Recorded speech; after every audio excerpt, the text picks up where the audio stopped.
today I would like to talk to you about the actions implemented by the CEDES-RMF concerning the value of planning to cope with extreme events. To start, I would like to share with you the risk exposure of cultural heritage in France. Climate change exacerbates existing risks to cultural property, which are often underestimated but already visible. So I would like to show you different concrete examples.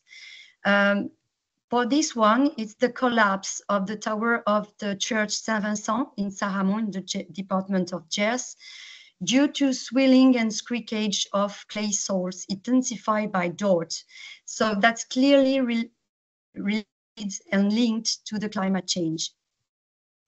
Another risk is storms or rainfall, hard rainfall, causing intense rainfall leading to exceptional flooding, as it was the case in the Pas-de-Calais this year, in the North Department of France, but also in many other French regions here in Charente-Maritime.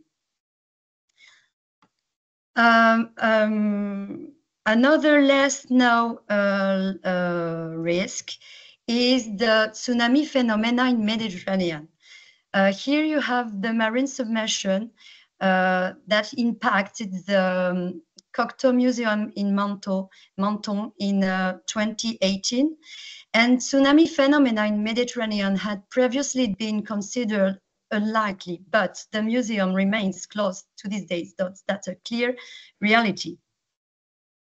Out of mainland, in the French overseas departments are also extremely vulnerable to extreme phenomena, as Alain said.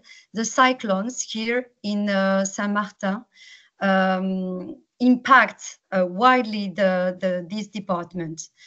3 cyclones, Irma, José, and Maria, in 2017. So in the picture on the left, you have the territorial archives of Saint-Martin, completely devastated by the cyclones. So I think I'm not the bird of ill omen, but I think we can say that the statement is very clear. Because in our last report, the Blue Shield France identified between 2021 and 2022 87 incidents that had an impact on French cultural heritage. That means it's one disaster impacting the cultural heritage every 8 days. And these claims impact 44% churches, 80% of museums, and 44% castle or mansions. So the necessity was very clear. It was to act to reduce the impact of these risks. So we have several possible levers, different but also complementary. First one is improving knowledge of major risk, refining vulnerability assessment for heritage assets. Another is developing a risk culture in the heritage sector. And the last one is also developing planning to improve emergency response and reduce the impact of disasters. So it's on this last point that the CEDES-RMF wishes to focus its efforts. So now let's see the action implemented by the CEDES-RMF. And to start, just a few words about our laboratory. We have 4 departments, one for the research, another for restoration, another for archives and documentation, and the preventive conservation, which I belong. We start by a survey to assess the state of progress of the museum in the safeguarding plan in 2018. So as Alain said, it was before the fire of Notre Dame. And we observed that just very few museums had an operational safeguarding plan, just 17%. So it was very, very low. So we start the discussion on this topic, but we didn't know how to do because a lot of documentation, training existed. And we've seen that it was important to support the museum. And so we set up an experimental safeguarding plan workshop in 2019 in Paris region, and then spread to different regions of France and abroad in Belgium, in Monaco, in Armenia between 2020 and 2024. The objectives were to work on the local scale with the various players in the area to define achievable objectives over time. For us, it was during 1 year, to create dedicated tools and also to develop a rigorous method that can be reproduced on the national scale, whatever the local context. A very important point, it was 100% free for all the institution volunteers, because the resources coming from the time working of the CEDES-RMF, but also coming from the Regional Directorate of Cultural Affairs, and also coming from the Firefighters Brigade. Here you have the permanent organization. So in the center, you have the pool of volunteers, museum and other heritage institutions, the CEDES-RMF for the workshop management and also for the technical expertise, the Regional Directorate of Cultural Affairs for the coordination and also for the information relay, the firefighters and the emergency services for their technical expertise, and in the field, the delegation and the section of the Blue Shield to be the territorial relay. So the method is very easy. We met us one session every 2 months for 1 year. That means 6 sessions corresponding to the main stages in the drawing of the plan. First one is how to gather the information, which are the most relevant and how to gather them. Another is how to prioritize collection, and this is often the big point for the curators, this question. So we give the key to help them to prioritize their collections. Another is to identify the storage and the processing areas when you have to move the collection from the disaster point to a safety area. The fourth point is the material resources, which material you need, and the human resources, how to organize the museum to be able to face the crisis. So how to organize a crisis unit, to train the agents and the staff, and so on. And at the end, we implement a full scale exercise with the trainers. So here you have different picture of the workshop. And obviously, I think you will understand because you're Italian. We share at the end a lunch, because that's also participate to reinforce the link between the participants. The limits, we observe limits. For us, it was very time consuming because we needed to go in the different regions during 1 year for each session. So it was very time consuming.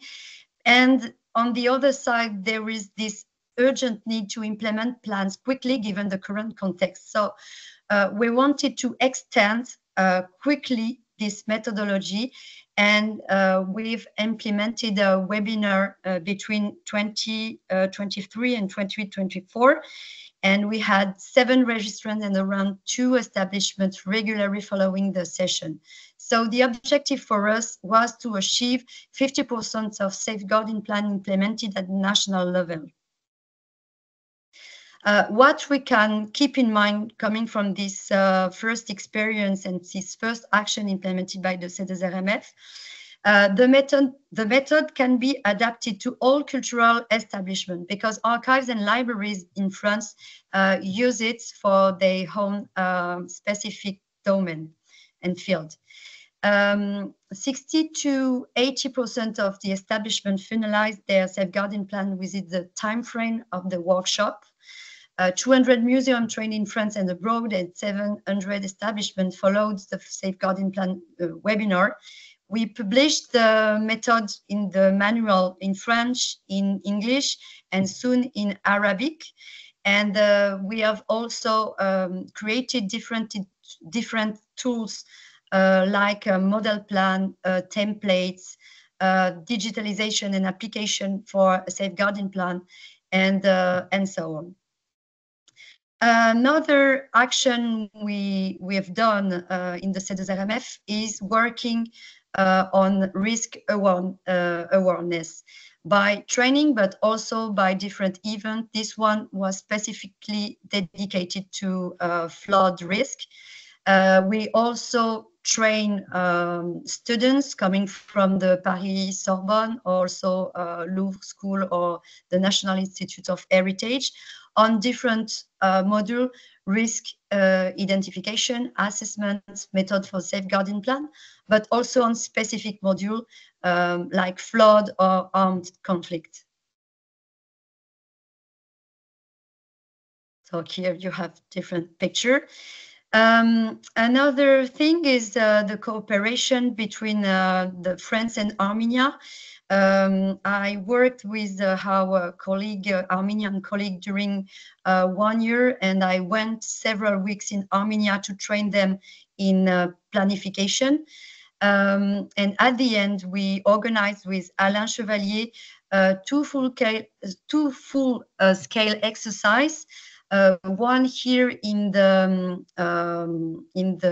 National Library of Yerevan. It was a flood exercise, and another it was a drill fire exercise in the memorial of Sardarapat. We also, as Tiziana said, we also collaborate with the European Program Procurator, and I don't go into detail because Tiziana did it very, very perfectly. We also collaborated with the Project Notre Dame with the Federation of the National Federation of Firefighters on different topics, studied the risk for cultural establishment, but also research on the fire protection tools and how to improve the planification by digitalization of the safeguarding plan and so on. We collaborate also with the Ministry of Culture with the disaster memory work group. For us, it's very important to keep in mind and to keep the memory of these different disasters, because that helps also to improve the knowledge of the risk and to identify the origin of the disaster, to give a key to improve and to give a response of these different disaster and risks. So we are working on that, and the objective is to create a common reference grid for disaster declaration, enabling the results to be shared and used in a uniform manners. And we also collaborate with the Blue Shield, so it's easy because I'm for the moment at this time, I'm the president of the Blue Shield, but we work with the C2RMF with the Blue Shield on the operational aspects and how to intervene, how to improve intervention in the field. So what are the outlook projects now? First one, we would like and we want to improve the response to the climate crisis. First one, by developing guidelines on flood risk and fire sheets. So we are doing that, and we publish different flood and fire sheet on our website. We hope to create a flood work group with the different ministry to improve this very important risk, because in France and in the world is the first risk. So we need to act.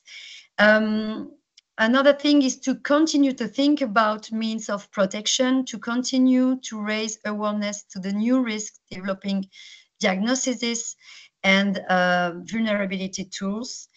We would like also open the debate on the insurance aspect, because that will become a key issue in the years to come. And we need to work locally and focus our actions locally, because the contexts are very different between the north, the south, because the geographies is also different. The risks are not the same, and we have also socio-economic disparities. So now we need to focus on this point and try to improve the response to the climate crisis. Thank you for your attention.